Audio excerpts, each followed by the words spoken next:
Gary Coleshill here, and hopefully you're in the right place.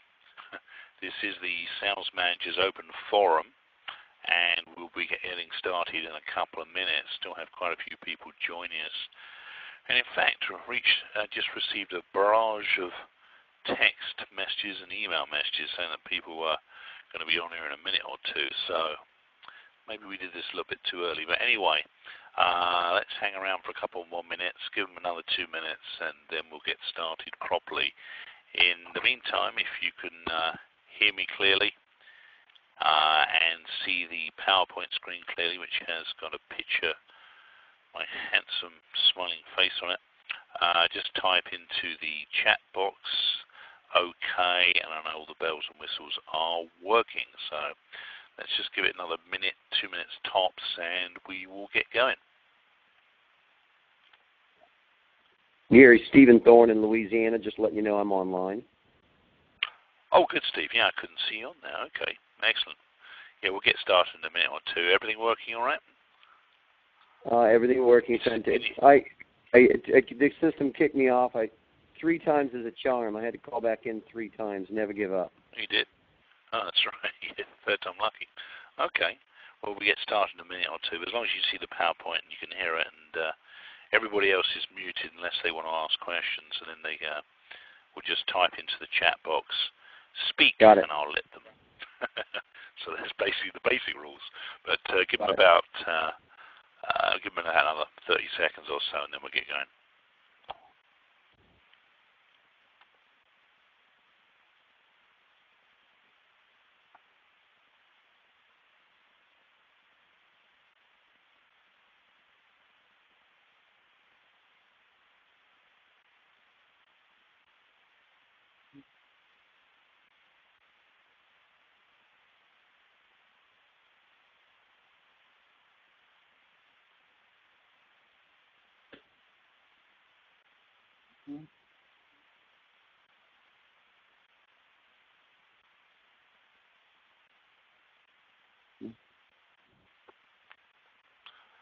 Okay, I think we should get started now. You've got pretty much a full house, so thank you very much for everybody joining us. Hopefully you'll be a little bit more interactive.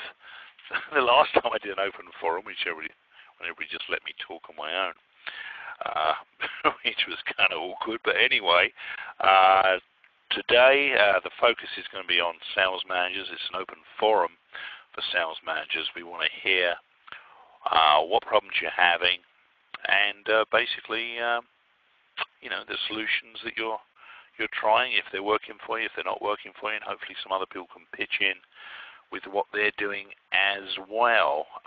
See a few familiar faces on here today from people who've been on previous webinars, so welcome.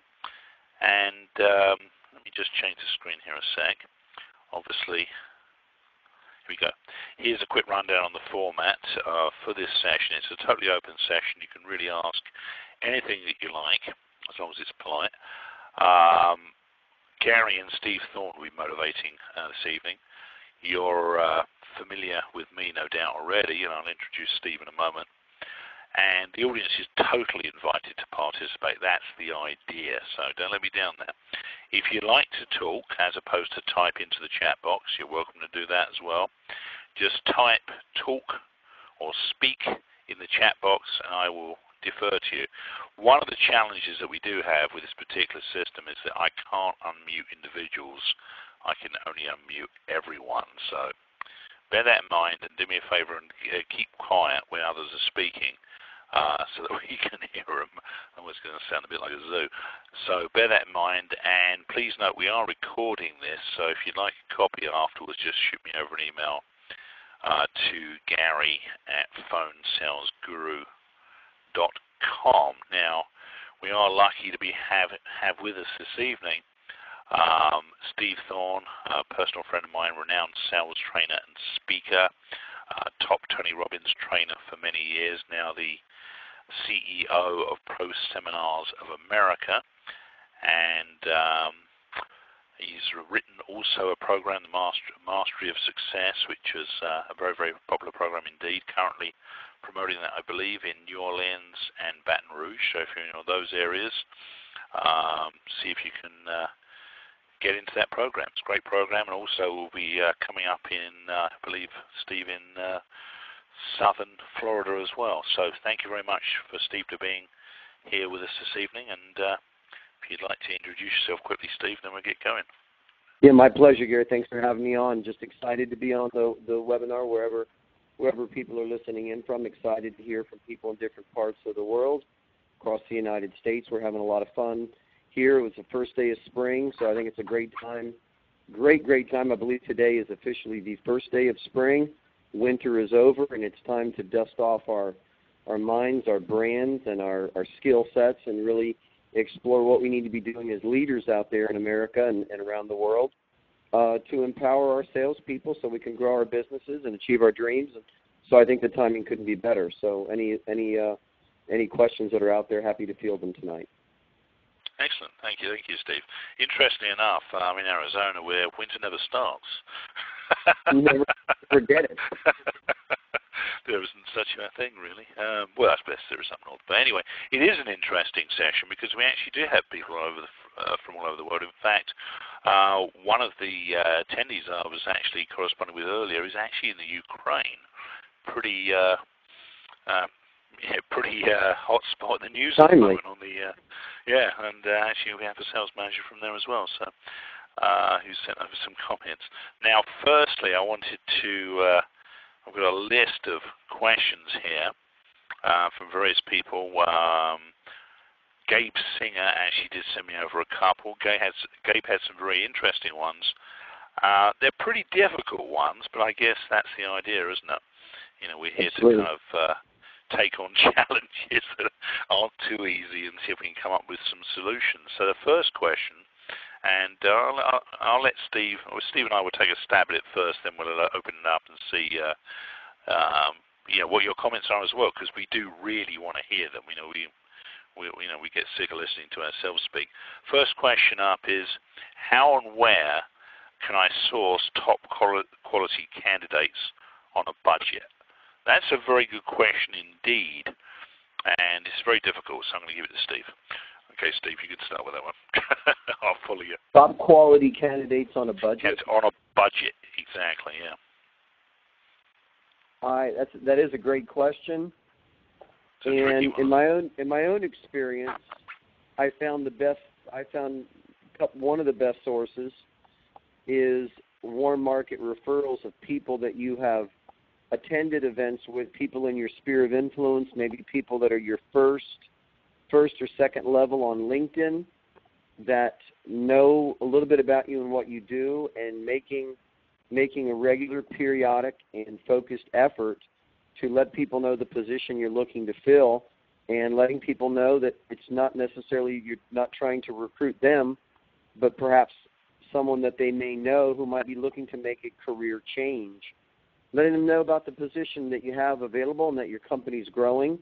And oftentimes by letting people know that you're not trying to recruit them, but that you consider them a quality individual who will put you in contact with quality individuals, and that they very well may know someone, and you'd appreciate the referral, oftentimes you'll find that maybe that person you're talking to might be in a position where life is changing or their business dynamics are changing, and they might be open to hearing what you have to say. So I would search your LinkedIn contacts on your first and second level. I would post on LinkedIn that you're looking, and usually would get a few responses that way. That's very low cost and could be high return, because hopefully you've been connecting yourself with the right types of people. Second thing that I would do is I would scan through your email contact list, maybe some people that are not on LinkedIn with you. And I haven't found as high a quality, but I have posted things on Facebook. And every time you post on Facebook, you usually will get some individuals that will reply or respond. But I think, Gary, it's almost like the old network marketing, direct sales approach. Start where you're building a real estate career. Start with your warm market. And let people know in your warm market what you're doing, what you're expanding. And that's basically free. That's free publicity. And I think that's a good place to start. Start with your warm market, LinkedIn, maybe Facebook. I think that's very true, Steve. I appreciate your answers there, but I think you're very on point. There's a couple of things I'd like to add, and everything really needs, I don't think you can necessarily instantly find top quality candidates. I think you have to kind of weed them out. But I would start, Steve said, I would start with LinkedIn. I'd post on your groups that you belong to, that you're looking for someone. I have a lot of connections on LinkedIn, and I've posted for other people before. So if anybody was looking for a particular kind of person that for a job opening, I'll be happy to post it for you.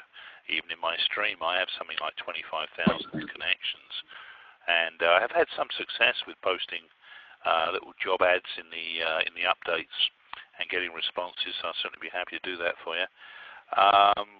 You could post even on, Steve said, on Facebook. Probably not quite as good because it's not quite so obviously business orientated.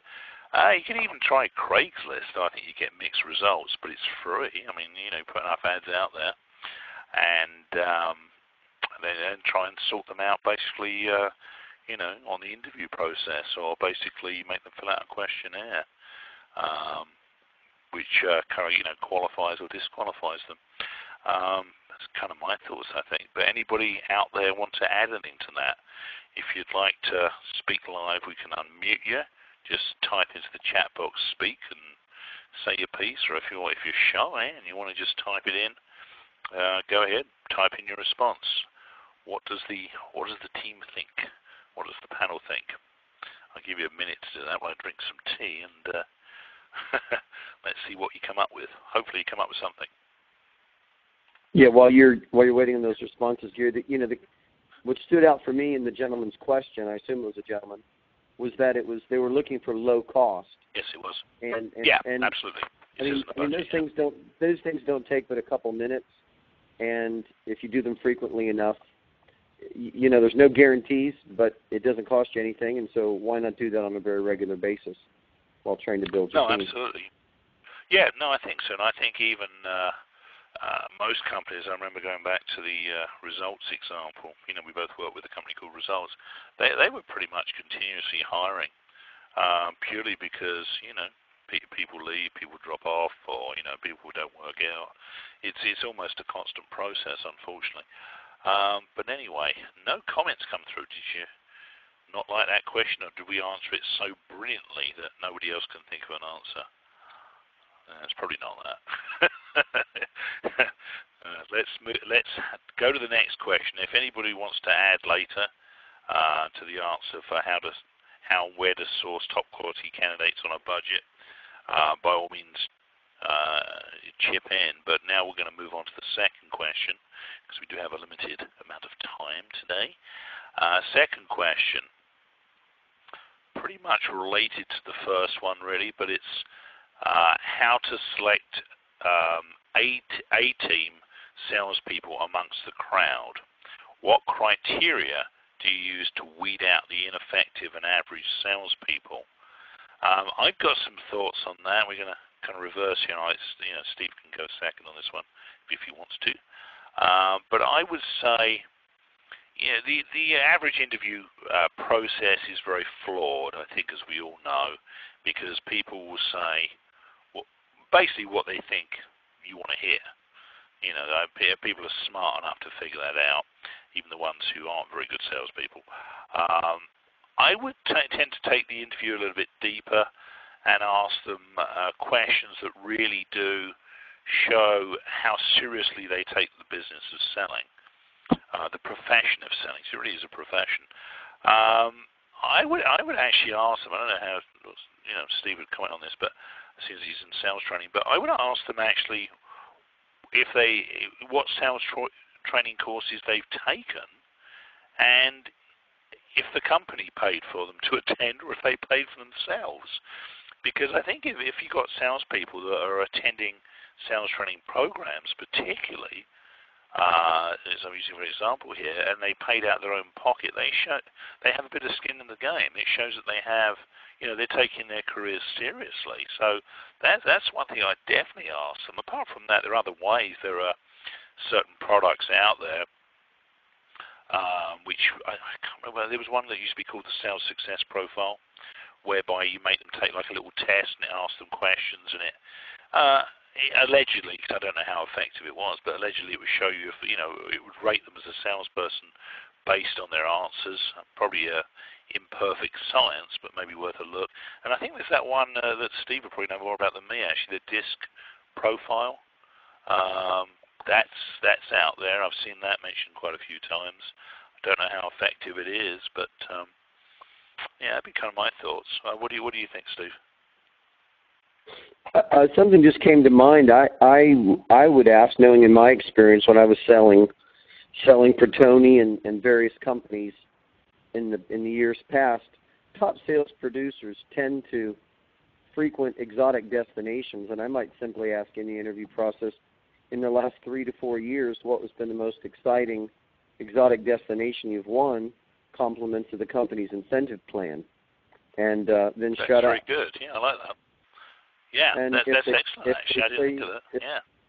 If they say that, if their answer is they went to Fiji or they went to Hawaii, ask them to elaborate on that to make sure they're telling the truth. And if they tell you what a wonderful time they had and how exciting it was, and then I might ask them, what skills did you employ to make sure you won that contest? And sit back and listen to them tell you what strategies they employed and what mental disciplines and how much willpower and perseverance and consistency and persistency they exuded in order to achieve that.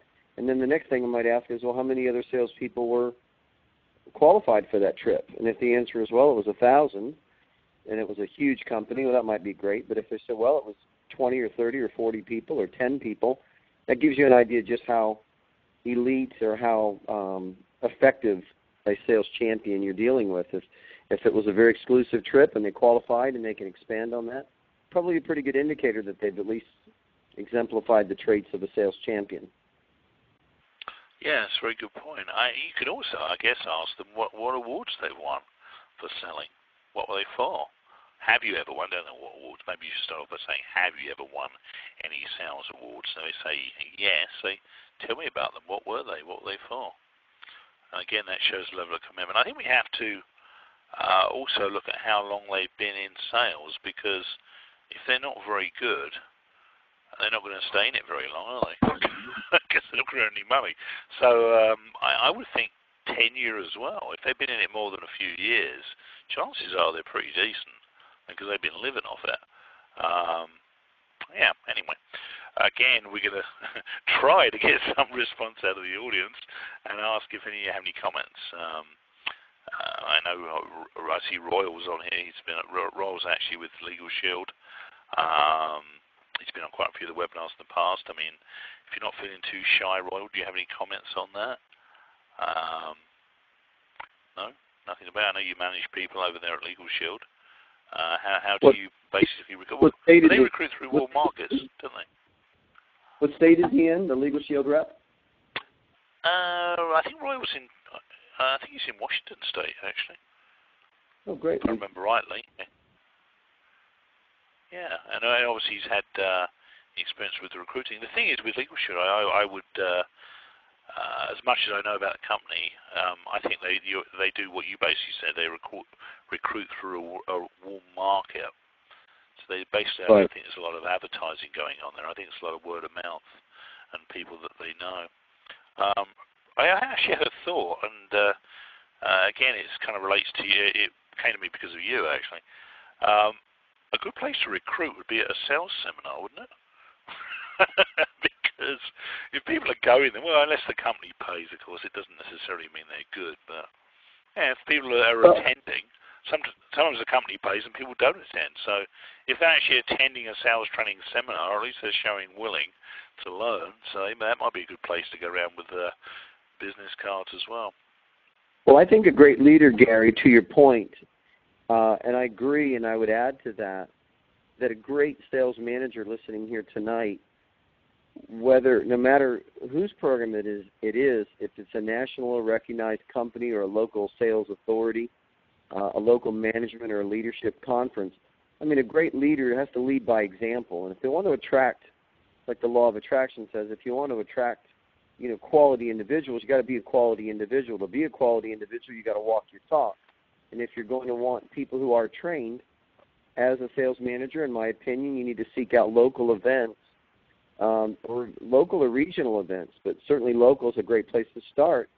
And I would recommend attend something every 90 to 120 days. You don't have to do it every month, but I would attend something other than your local chamber meeting, because the people, like you said, that are paying to go to programs, whether it's time management or leadership skills or goal setting or any type of investment type seminars, go to be a student of learning, and you're going to meet people. You're going to expand your network, and that's going to attract better quality individuals, and you are going to build your network of people that are looking to learn and to grow.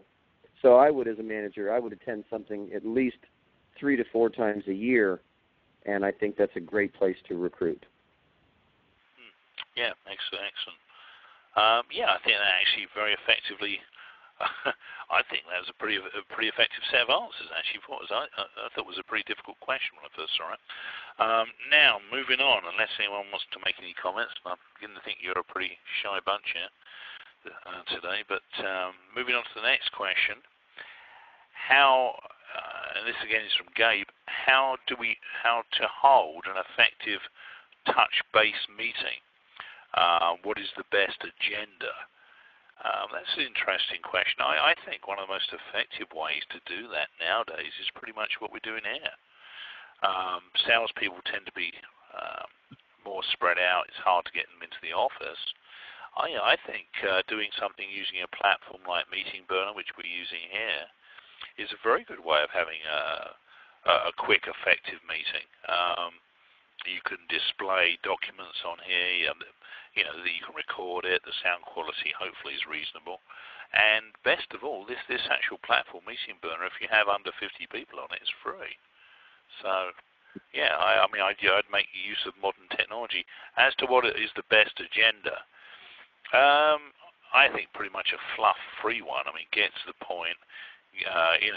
Say the things you need to say and get off. I think that long-winded, lengthy sales meetings don't achieve anything. All it does is send your sales team to sleep. So that'd be my thoughts. What do you think, Steve? Do you want me to repeat that? How to hold an effective touch-based meeting? Just a touch basis meeting, not an official sales meeting, but a touch base meeting. Yeah, that's what he's got in here. Touch base. I'd even say that for a sales meeting, though. Really, I'd go online. I really would nowadays.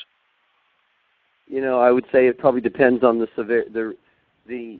touch basis sounds kind of informal, and I said, like you said, if somebody is geographically not near you, you've got to use technology. You've got to use technology to be smart. But if somebody is in your area, in your region, and it's a touch-base moment, I think scheduling that weekly 5 or 10 or 15 minutes, just sit down belly to belly, eyeball to eyeball, and I'm kind of old school in that regard. But let's just spend 10 or 15 minutes at the end of the week or the beginning of the week, and review how we've been doing, what's been going on, what's going on in your life, how the results been, and what are you working on, and that's it. Short and sweet, touch base, and move on. Yeah, that's all you need to do, unless you have a product announcement or a legal announcement. I think when unfortunately Gabe's not on here. I promised to send him a copy of the recording. But Gabe also said, "What's the best agenda?" I'm not sure I quite understand that, but that meaning the actual content of the meeting. Would you assume is that what he means? Yeah, I What would. the best content is. I think so. So it's probably a question of, like you said, how was your week? What happened? What are you doing this week? That kind of thing, really, with as little fluff as possible. I don't think you need to really add much more than that, really. No, I don't think you do. Is that it? Yeah, Or more? How many more questions do we get? We've got 3 more, so we're running up. We're getting near the 30-minute mark now, so we better get through these, I guess. Otherwise, our meeting will be going on too long. The next question. This is a good one. I like this, and I've got an answer to this one. How do you keep salespeople motivated? Well, it's a two-part question, really. Two questions in one. And what do you see when you don't get results? And it's funny because I had this conversation with you a little while ago, and Yep. my opinion is you can't motivate them. You can only demotivate them. So basically, you give them what they need to be successful, and you help them whenever possible. But in reality, maybe you have contests and incentives are never a bad thing. But basically, the most important thing that you can do is do not demotivate them. Keep them, keep them kind of happy without, it's not like you have to run up and down dressed like a clown telling jokes to them to keep them happy all the time. But just make sure they have what they need to be successful, and I think you'll be good to go. And if you don't see results, really, I think we go back to what Tom Hopkins used to say: if you can't change your people, change your people. You have to give them a period of time to be successful in, but if you don't see results, I think you just keep hiring. So, what do you think, Steve? Do you Gary, what I say in my meetings, and oftentimes in the first few minutes, is that I'm not there to motivate, I'm there to educate. And I believe that how many people I ask around the room, how many believe that motivation comes from within, not from without? It starts deep in the belly. It's in the mindset. It's in the bones. It's in the blood. You're either hungry or you're not, and I really don't think you can motivate people. I think you can get them temporarily excited. I think you can inspire them to action and wanting to grow. But if they're not motivated on the inside, Gary, they're not going to be motivated from an external source, if that makes sense. So no, I totally agree. I think you can flip the switch sometimes. I think, for example, we're both very familiar, as I'm sure the audience is as well, with Tony Robbins. I've kind of heard Tony speak before, and sometimes I've gone, aha, there's that kind of like eureka moment. You think, oh, that's interesting. I should be doing that. And then if you implement that, then you can keep yourself more motivated, perhaps. But you're right; it's got to come from the individual. Yeah, I can't make you feel really any happier or more excited by what I say because I'm not as good as Tony Robbins. Now, what you'll find, Gary, is that, and this is helpful to the first question, and again, I agree we should keep it short and sweet if there's other questions I want to get to them, but this really ties into question one about where to find quality individuals. Because when a manager goes to a program in their respective market, the only people that generally show up, unless they were forced to go or dragged there by a chain, the only people that show up are the ones that are motivated. So if you want to go find motivated salespeople, that's where they go, because they're motivated, and like you said, that they have skin in the game and they had to pay for training themselves. That tells you they're hungry, they're motivated, they're willing to invest in themselves, and those are the kind of people that you want. Those are generally the top. Those are generally the higher quality candidates. So I do believe that motivation comes from within. I think you can demotivate, but I don't think you can motivate people. I think they're self-motivated or they're not. And then when they are motivated, that's you to look for what the keys are and the characteristics of motivated people. So it goes back to point number one. So good question. They're excellent questions, yeah. And the next one, I've got two more left here, so we'll run through these. Unless anybody has any comments or questions. Okay, doesn't look like it. But the next question is, how do you properly manage virtual teams of salespeople? I really think you, again, you use the webinar format, I think is, obviously the way to go. But I would just make them accountable. I think if you have certain requirements of people, of salespeople, you have to just make sure they're doing what they need to do each day to be successful. And obviously, again, you want to know what their results are and what they're doing to achieve those results. I mean, again, this was more of a Steve question, so.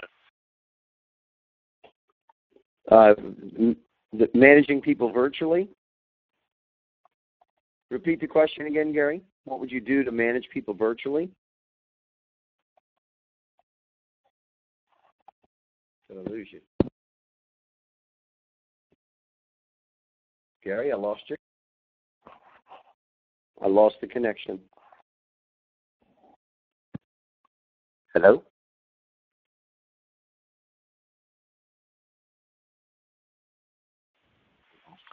Hey, I'm back. I just got cut off. I got straight back on again. I was just about to defer to you, Steve. I don't know how far. I went silent. I lost the connection. I don't know what happened. Oh, you did too? I know I did as well. I don't know what happened there, but anyway. Yeah, meeting burner is designed for 30-minute meetings, and we're right at 29 minutes. But you know what, Gary? You can't expect what you don't inspect. I repeat what you said. Accountability. What are you doing to result? The numbers don't lie. People lie. Numbers don't lie. What are your numbers? How many calls you've been making? How many presentations have you done this week? And what kind of sales numbers do you have? So yeah, I think you just have to go back to the accountability. What do you want to expect out of people, and then inspect it, check on it. It doesn't have to be daily, but certainly daily is the best. Weekly is the next best. And however often you want to see things improve is how often you probably should look at it. That's my answer. Fair enough. No, I would definitely agree with that. Last question. Do you recommend providing opportunities for new salespeople to shadow veterans? It's an interesting question. We used to always do that. I don't know if that's done so much now, but I think one of the challenges with that is that some veterans have really bad habits. You tell the new ones picking them up. But then again, some veterans have some really good ideas and effective ways of getting business. So it's a double-edged sword. But again, to Steve, how would you answer that? Recommending whether rookies should shadow or newbies should shadow senior producers. Veterans. And the answer would be, if it's a top producing veteran, I would say that a reasonable period of time to shadow, whether that's 1, 2, 3, or 4 days, to learn some simple procedures and a little bit of modeling or a little bit of mentoring can take place, so that then you can kind of find out what they learned. Then have a meeting with management, have a meeting after they've done that. I don't have a problem with it, but it shouldn't be prolonged. It should be just a matter of a couple of days, and that's it. The party's over. What did you learn? Did you do it yourself? I mean, have you ever done that? I mean, from either perspective, have you been a new salesperson shadowing, or you've been the veteran? You've been either? Yeah, well, I've been both. And I also, when I was starting in speaking years ago, and all I've ever known is sales, Gary, since I was a tyke, or if you're in New York, I was a little urchin. All I've ever known is door-to-door sales, way back when I was a kid.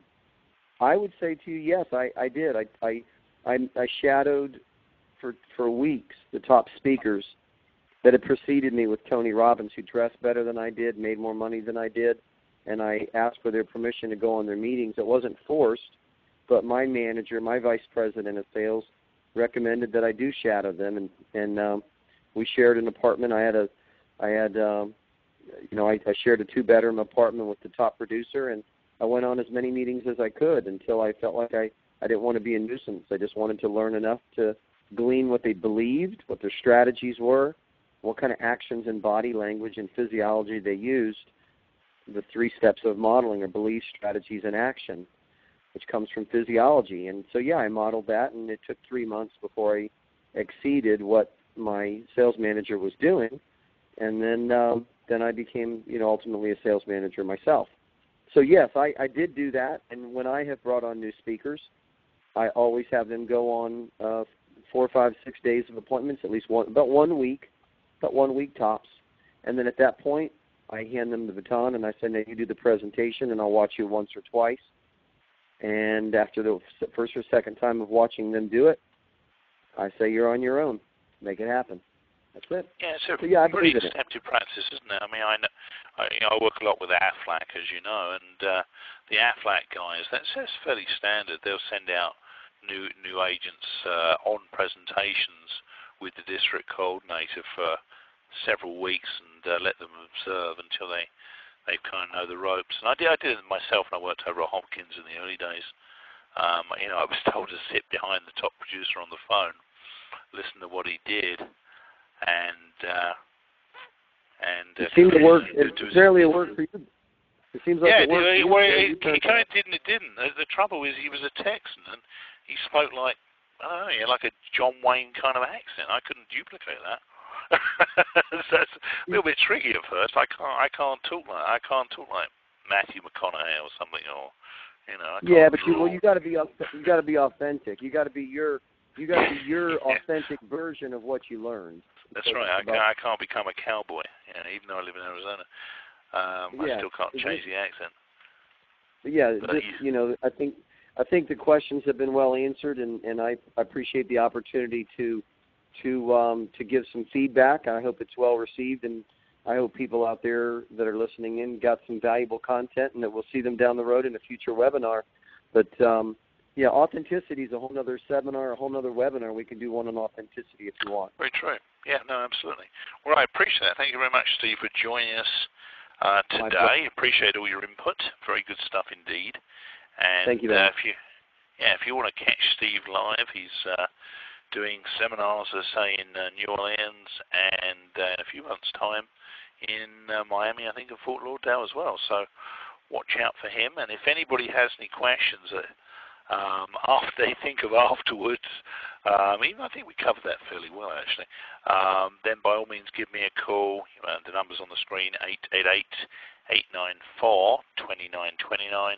Shoot me over an email to Gary@phonesalesguru.com, and I want to thank you all for being here today, and thanks again, Steve. See you all soon.